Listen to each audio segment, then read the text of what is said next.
Hey guys, thanks for checking in and listening today. I have the high performance director of the Chicago Red Stars, Megan Young, with me today. Megan and I go way back, both professionally and personally.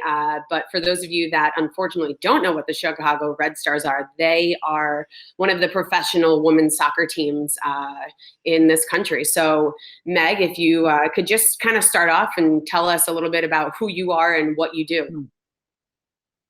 Okay. First of all, thanks for having me on, and I think this is a great idea to just be able to engage other professionals or coaches and find a platform where they can find free content and that kind of thing, and just feel like people are trying to communicate and still educate in different ways. So, kudos to you guys for doing that. My role here is I basically am the high performance director. So what does that mean, right? Like I handle the strength and conditioning of the athletes, and there's different populations within that word athlete, right? Like we have U.S. women's national team players, we have international players, then we have contracted players, and then there's other players as well, like international call-up players. So the contracts and all that kind of determine some different things, which is very different from college, where you know on a team you may have starter, sub, non-starter, non-player, whatever. But as a performance coach in college, you treat them all equally um, in terms of how you train and all that, within terms of fairness. And so here, it's definitely a thing where I've talked to other professional strength coaches or performance directors, and there is a difference in a filter almost of when you're working with certain people over what they can get due to either resource allocation or also time that the athlete is here. So there's some of my athletes that are going into their national team camps every month, or also leaving for a 3 month period, 2 month period for World Cup, Olympics. So all those things are different. So um, in general, though, what I address is helping the staff in terms of our tactical periodization and applying how do we deal with the performance metrics of GPS, force plates. How do we incorporate all those things? What does readiness look like? How do we answer that question across the board? And then how do we help enhance performance across the board in terms of development of strength, return to play, return to training, return to competition? Off-season conditioning is now a thing. Like players are on 12-month contracts, so had a group of players actually stay here and train in the off-season, which is great for them. And then nutrition also kind of falls under my category, and then relaying just between the medical side as well. So I'm actually employed by Illinois Bone and Joint Institute, our medical side. So that really helps in terms of just conversations too, because you're all under the same umbrella, instead of being like, well, who's this person we need to talk to that's employed by a different entity. So we have a great orthopedic, we have a great surgeon, we have a great nurse practitioner, we have a physical, a PA, a physical therapist, and an ATC. So, like in terms of coordination of care, like that whole umbrella to me still falls under performance in terms of, yeah, I'm going to do what the surgeon has to say, but we are all on this backside of performance. Some may just be the performance of an injured athlete. Great. So you touched a little bit about obviously staff structure and stuff like that. It's a little different coming from college where, when you're the head strength coach of a team, you might be the head strength coach to multiple teams. Does the college football model at all pertain to the model that you have do you have assistant coaches? Do you have interns helping out? We are talking about professionals, or even does it relate to maybe a professional football, staff, a staff structure? So can you touch on that for people that don't understand maybe a professional soccer staff structure, and then maybe touch a little bit on the difference between, your involvement with being at Auburn with women's soccer there, and then also your current position? Sure. So I guess just organizational structure is there's a head coach, and then there's also like he handles everything in the decision making of what we're doing with players in terms of practices. It's my job to help inform those decisions. And so that's kind of the sports scientist applied performance lens. In NFL, you would have a sports science analytics department you would have a strength and conditioning department, you would have a sports medicine department, a sports nutrition department, and then probably a film analysis and another side of analytics department. So all those people would come together and help make decisions in their areas, and then that would flow up to a high performance demand manager or director, and they would be communicating that with the head coach or the general manager. Whereas here, wrap all those people up in one and throw them at me, and that's what I am. And that's the difference in resources. Now that said, like the sports medicine, we have all those different people and pieces that I was telling you about. Right. And then can you talk about, the biggest transition, because this is a possibility for coaches to go into the pros, and, the differences, or just this, whether it be staff structure, team structure, reporting structure, Sure. from being at Auburn versus at the Red Stars. Yeah, I mean, Auburn's resource allocation, one, I don't just mean resources in terms of Auburn athletics. What I actually mean is Auburn University. So I Mm-hmm. was working with the Department of Engineering, and we had a biomechanical engineering lab, and that's where we got to do all this 3D motion analysis and really dive into different mechanics and make better studies around what does ACL return to play look like, and then work with our School of Medicine and the osteopathic doctors who also worked in athletics and say, what kind of research can we dive into here? What matters? And so you lose some of those in-house resources by coming into a pro situation. And in most pro situations, they're very clubs are like very like hold off and like here's where I'm at, right? And so Mm-hmm. that's why they develop everything in-house. Like, oh, we developed our in-house analytics. We have our own athlete management platform. And in the NWSL, we're like, cool, we have to do all these things on minimal resources, which is also why I took the job. Right. I took the job because working in Auburn, I saw the level of resources I had. The from the highest level of MRI machines to PQCT scanners to blood work to all these things, right? That we get used to having at the college level, and also having worked with the same coach for 11 years makes that relationship a lot. Um, the communication kind of just happens because you know each other so well at that point, and you've set up a lot of automated processes where that data flow and integration is just really like at a high level, and that makes a lot of things easier so you can spend time on other projects. Whereas here I walked in and I was like, cool, I get to build a system. I love building systems. So first of all, what information do we need to be collecting? First of all, what the athletes need, what are they not getting? And I was like, shit, we need cherry juice. Like that's where we're at. So how can we make things better? We got into a better gym here this past year, and just being able to train at a good facility. And it's like those Maslow hierarchy of needs, like shelter and stuff. I was like, shelter for athlete, gym, got it. Yeah. Like food equals nutrition.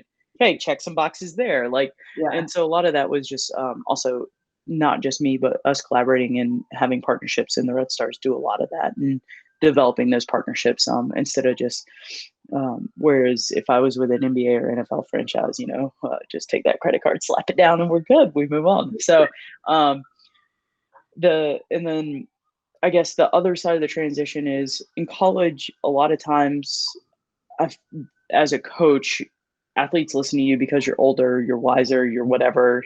They're intimidated by you. In the pros, it is done.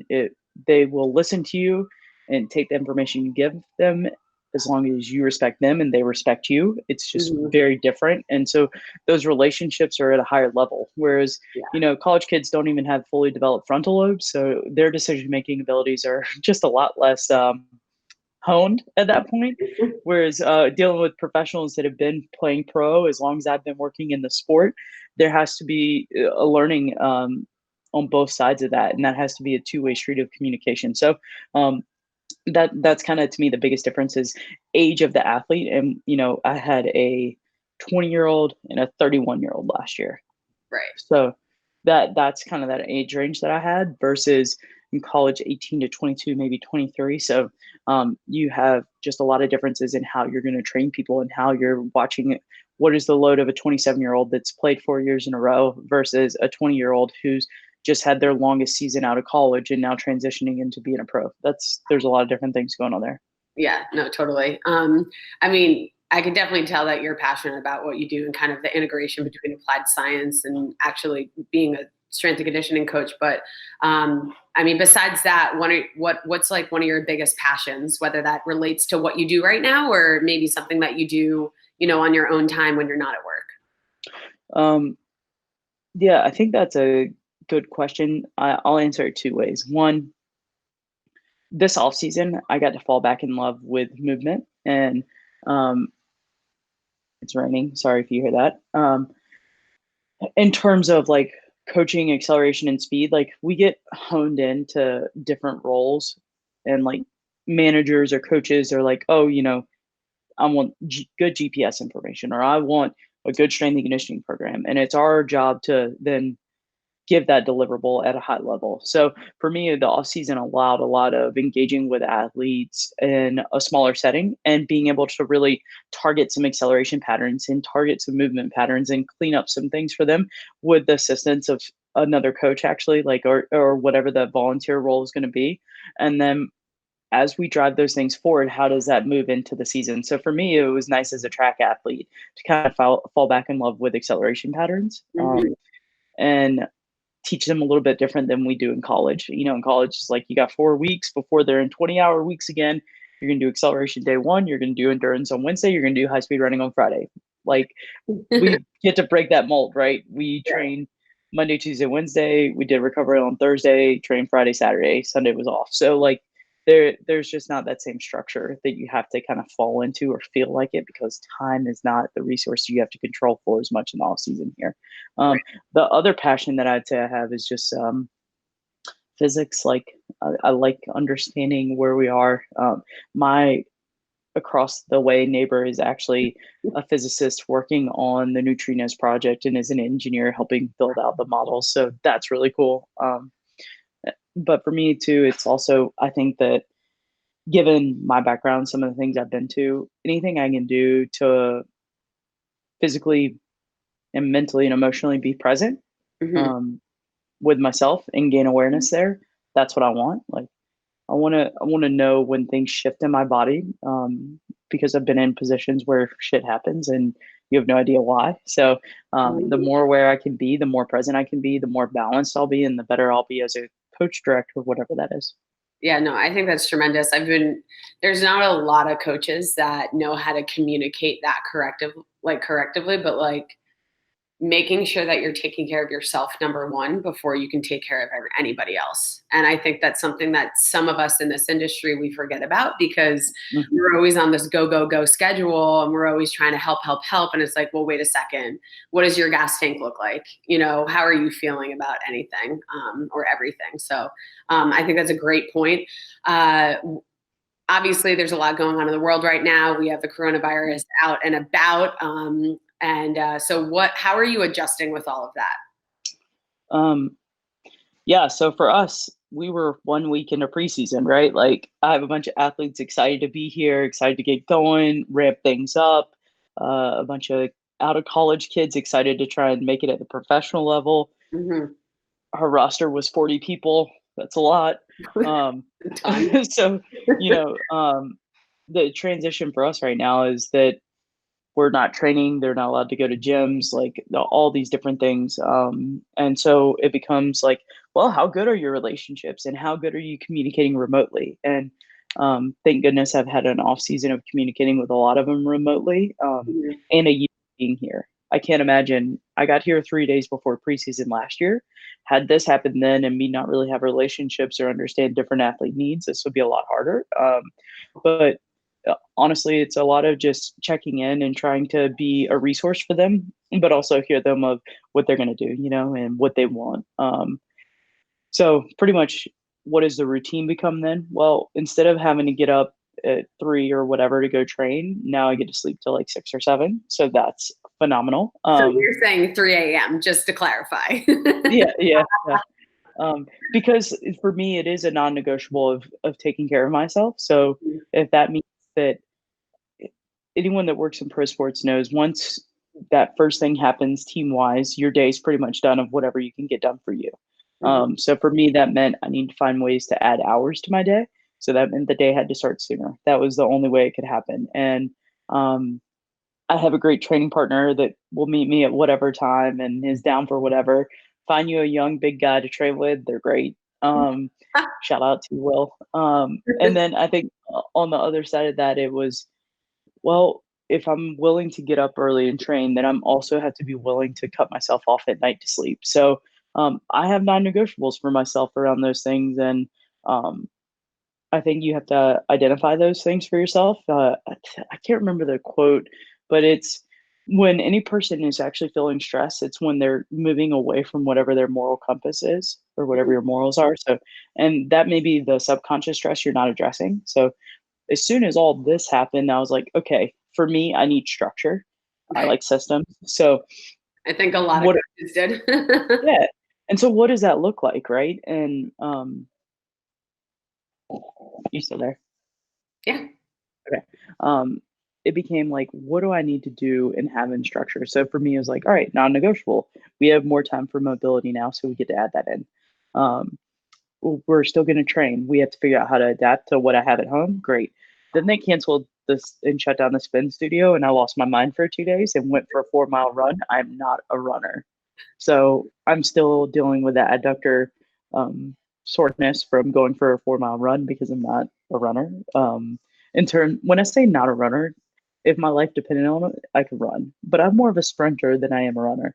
Amen Um, to that. Amen to that. so currently, I'm still trying to get Reagan, my fiance, on board with either us getting a Peloton or looking into just getting like a Wahoo indoor kicker. So being able to set up my bike to be able to do some indoor riding.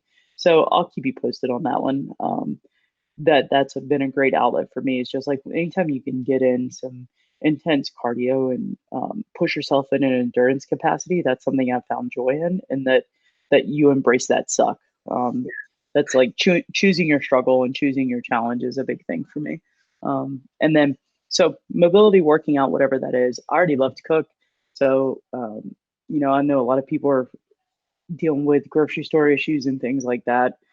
So for us, like, do we need to go back to intermittent fasting? Am I going to follow my RP to make sure my portion sizes are smaller? So just challenging yourself and something like that as a coach can be helpful.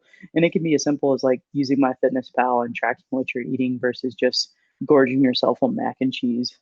There was somebody had a post the other day of a guy that's only eaten mac and cheese for like 12 years. That's amazing. But I wonder what he actually feels like. And then the other thing for us has been like quality time together, we don't turn the television on until after we've had dinner together. Mhm. And then if we want to watch something, it's something we choose to do together, but I'll probably sit on the floor and and then like last night we played cards together, we'll read together, I journal. So I think that it gives you time and space to, is there some habits that allow you to focus on being more present either with your partner or with yourself? So those are great. And I know that like even Headspace is doing a free section with all this meditation, helping people that maybe are struggling with anxiety from being inside more. Shoot. I'm still here. Okay. I don't know what happened. I can Okay. see you fine. Um, screen blipped. Anyways, and then the other side of that too is the if you're doing Headspace and things like that for anxiety and really struggling, reach out and FaceTime someone. Technology's freaking phenomenal. Yeah, I see all these coaches doing like live videos and things. It's like great. Um, my guys that live better did like free yoga and meditation last night. Kelly Starlett through the Ready State. If you're a member of that, you can do a down regulation with him and his wife at night. Like there's so many resources, and whether it's athlete management systems to make remote coaching for your athletes better, well then become a better coach at being able to program exercises. Maybe you've never worked with dealing with at home stuff, reach out to someone that's what they do. Like so for me it's things like this, like having a calendar too. Like I have a calendar date with my one of my good friends tomorrow. It's like we're going to FaceTime and work out together. So Mhm. you can build in socialization even for the things you're doing at home by doing them with other people, since we have things like FaceTime. If this was like 2008 in the financial crisis and we didn't have FaceTime and everything wasn't mobile and virtual, then I would be struggling a little bit more.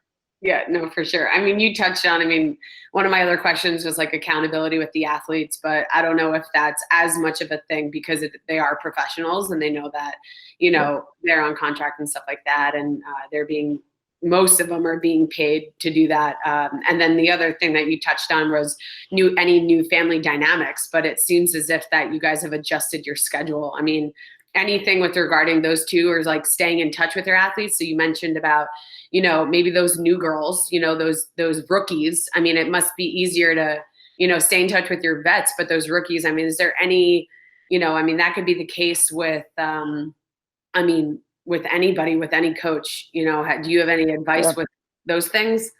I mean, at the end of the day, we're all humans. I don't care if they're a vet, if they're a U.S. women's national team player, if they're a rookie, if they're an invited walk on, or if it's one of my good friends. Like, everyone's looking for some sort of authentic engagement. And it can be as simple as like this morning, and I was doing check ins with some of my athletes, and I sent pictures of Kilo in downward dog and said, "Good morning from Kilo," right? Like, it's being able to have a little humor and also whatever message you're also trying to deliver. So, yeah, I need to know you're alive and well, asymptomatic, doing okay.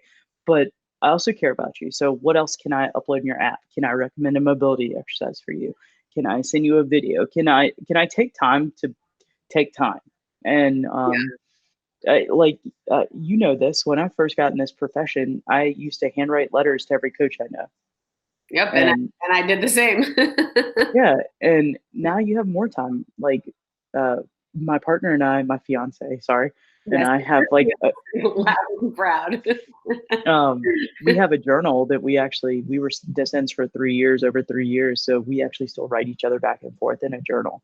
And I think that, showing some authentic touches. I'm not saying write in a journal to your athletes, that's weird, but just being able to engage and meet them where they're at. So like college kids, um, engaging with them on Instagram. I've seen coaches like doing live videos for their kids or athletes, excuse me, they're not kids, or using some of these remote platforms, but being able to just send a message in it. If you're on Coach Me Plus, send a message and say, "Hey, great job on your workout today. I saw you did this, this, and this." Like, and then they're like held accountable because they see you're not just writing a workout, but you're following up on it and saying, "Great job."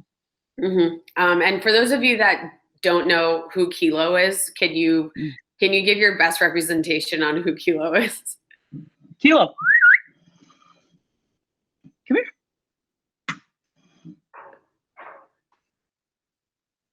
I've lost him to Reagan in terms of it's now her dog. Hey, come here. This is Kilo. He's a perfect English cream golden retriever. He'll be 5 in June. And then this is my guy. So Kilo, middle name Graham, like the person. Do you want to say hi to the people? Hi to the people. Hi to the people. So, yeah, he used to be my dog. Now he's Reagan's dog. It's interesting how that works. Yeah. There you go. Full frontal. Kilo. Good job, buddy. Hi, Kilo. So, all right, buddy, go. Oh shit, he's gonna bring you guys a ball. Oh, never mind. We're good. Nice. But yeah, so just to kind of conclude, I mean, everything that you said is super helpful, and I think it's very insightful, especially for those that don't really know. I mean, I think there's a lot more information out there for like professional football, but professional soccer, some of these other coaches or just these avenues and opportunities to actually go into professions or just to continue your profession at a professional level. I don't think a lot of people know exactly, a role that you have, like what you do. So I think that was tremendous insight. We have a couple questions. I have one more thing for you. Okay. Yeah. I think the other thing that college strength coaches in particular could spend this time doing is, you don't have a lot of one-on-one time with your athletes. Mm-hmm. So that athlete that needs the extra mobility work that you don't have the one-on-one time for, FaceTime them, assign them some extra mobility, learn some extra mobility to assign. If you've never taken like XPT, Art of Breath, any Red Oxygen Advantage, PRI, like learn something about breathing and respiration that you can prescribe on the individual level because now you're going to do it remotely. So what do you need to do to make better humans and help them self-organize, not just better athletes? Because if they're better humans, they are better athletes. Yeah, absolutely. Without a doubt. I support that. Okay. So any other last minute advice? No. I'm ready for your quick hitters. Okay. These are just rapid questions. Try to do your best with like one word answers. Okay. Right. Miss Scientist, nerdy human there. That's fine. Okay. These are called my Corona fire questions. Oh, okay. All right. What is your COVID go-to breakfast now? Turkey bacon and egg whites. All right. Has that changed? Yeah, it went from regular bacon to turkey bacon. Thanks, RP. Okay. Number two, new COVID activity, Ankle mobility, new COVID habit, sleeping in more, something you took advantage of before COVID hit. spin classes. And the last one is suggestion for a TV show or movie that is a must during this time. Mm. I'm watching McMillions right now, the documentary on the McDonald's Monopoly game. I find it very interesting, the FBI investigation. So there you go. Nice. That's awesome. Well, thank you so much for taking time today. Thank you for keeping it authentic as you always do. And yeah, I mean, where can people reach you out if they have any other questions? Yeah, Instagram's fine. Coach, I think it's coach underscore mega MEGA strong. And then I'm on Twitter as well, same handle, I believe. And yeah, you can always email me, youngstrength.megan@gmail.com. Don't be afraid to reach out. Just remember that just because someone works at a quote unquote higher level than you doesn't make them a higher level human than you. So if you have any questions, feel free to email me. Awesome. Well, I appreciate you taking the time today. Yeah, thanks. See you.